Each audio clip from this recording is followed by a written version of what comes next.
Sadavan bulayın Gullahal apam Yar yar yar apam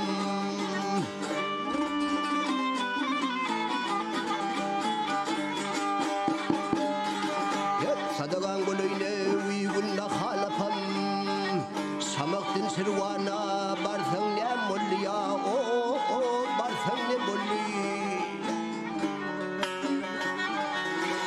Kendin başka yoktum benim hiç arkam Bu garip halimden ey sorsun ne buldun Sorsun ne mulya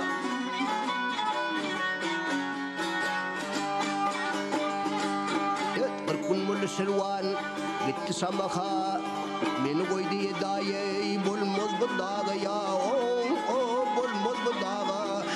Karga dağlar konmaz bullu çarbağı bidirdim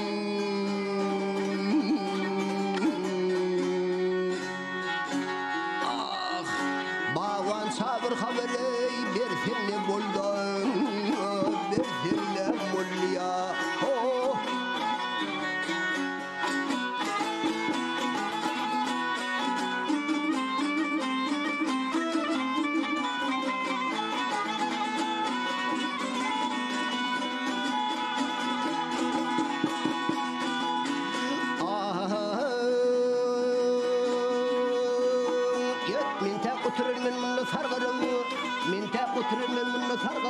Sen gitmesin olmadı yar yar yarım aktarım Yarım aktarım Yarım aktarım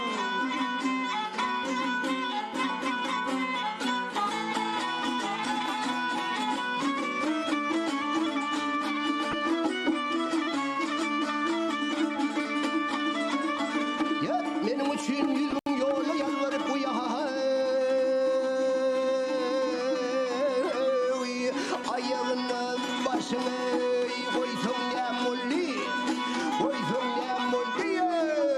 Vah vah ya mulla Ya beni ya mulli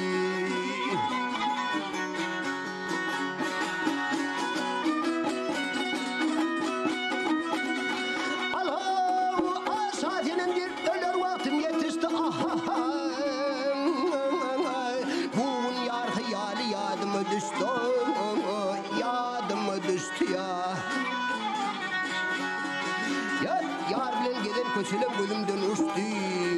Getirip garibime